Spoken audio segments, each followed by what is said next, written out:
am Shri Priya Dubey, a third year BDS student from Bharati Vidyapeeth Dental College and Hospital, Pune. So, today we will be talking about the sleep apnea. A very less talk topic, or we can say people don't only realize in their lifetime that they have any certain this type of condition. And sleep apnea is usually the habit, or we can say the condition about which people have very less knowledge of it. So, when a person has sleep apnea, their breathing repeatedly stops and starts during the sleep. Symptoms that include are daytime sleepiness, loud snoring, and restless sleep. Usually, there are two main types of sleep apneas. Like the basic classification that we have, or the main classification that we have, is two only. So, it involves obstructive sleep apnea and central sleep apnea. So, when there is a physical blockage in the upper airway, then mostly people have obstructive sleep apnea. It is also called as OSA, obstructive sleep apnea.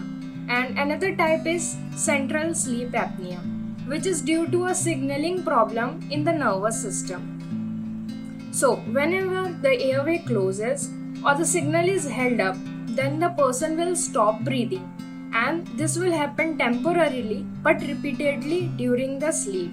So, a continuous cycle, like the person will have a temporary blockage of the airway, or due to the signaling problem, the person will stop breathing, but repeatedly this cycle will happen during the sleep. So, when they breathe again, they may snort, they may take a deep breath, or they may awaken completely with a sensation of gasping, smothering, or choking. So, untreated sleep apneas may lead to complications. Like basically, if we talk about few of the complications, firstly, it is heart diseases and few types of depressions. So, it can also leave a person feeling drowsy, increasing the risk of accidents while driving or even while working. So, a person may be completely unaware of this situation as it's happening during the sleep cycle. So, it's confirmed that the person may not be aware. But another person may notice the following things in the person with sleep apnea, and it includes: person stops breathing for a while, followed by a noisy breath, or the person gasps for air, or even the person snores loudly. Or the person with sleep apnea may notice that they may experience these changes during the daytime, and these include fatigue, restless sleep, or insomnia. They have a difficulty while concentrating upon something, and they may be waking up several times in nights just to urinate, and they may have a dry mouth or a sore throat. They may have a headache, irritability or irritation would be always present because proper sleep was not there in the night, and there may be heartburn also.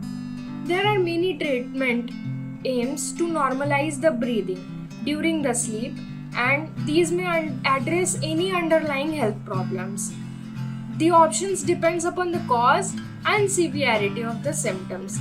If some are, first of all, the first of foremost is lifestyle changes. Every doctor, every time, first thing, change your lifestyle. First, like every option, let it be diabetes, let it be cardiovascular diseases, be it sleep apnea, any diseases. Every doctor says, change your lifestyle. Why lifestyle change is very much important? Because whatever we do in our day-to-day life is gonna affect our health.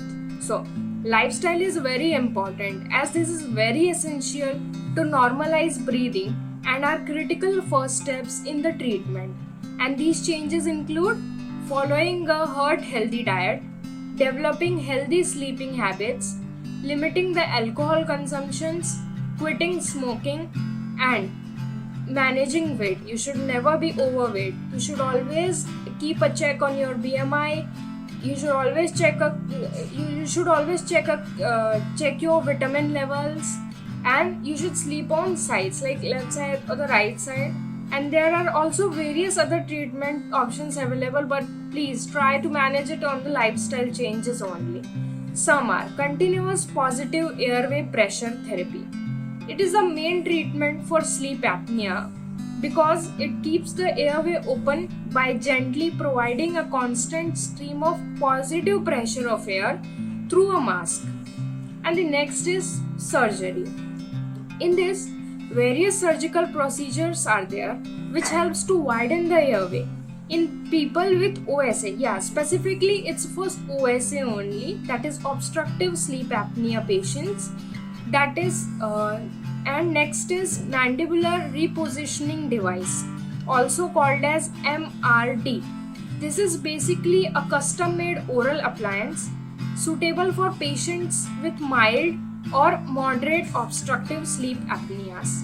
Next is medications, which no one wants. No one wants to take the pills, no one wants to take the tablets, but some drugs may help with central sleep apnea, but should only be used after consultation with a sleep specialist. Some examples of medications that are used are acetazolamide, zolpidem, and triazolam. But the main problem of using these medications is that these may have severe adverse effects and they are not suitable for everyone. So various factors that can contribute to blocking or collapse of the airway, and these may include lax muscles and other tissues in the mouth and throat, nasal congestion, thickened tissues and additional fat stores, and underlying neurological problems.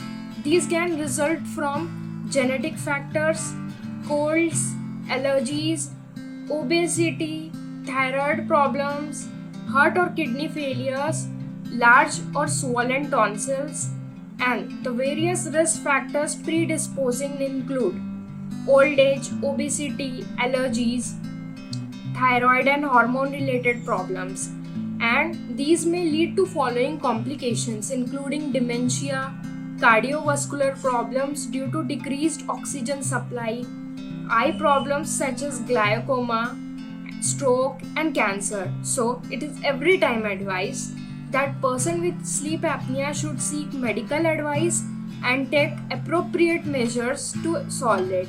Thank you, and I hope you get to know the concept of sleep apnea, and whenever you come across a patient of sleep apnea, you will tell him that and help him avoid the complications. Thank you for the valuable time for listening it.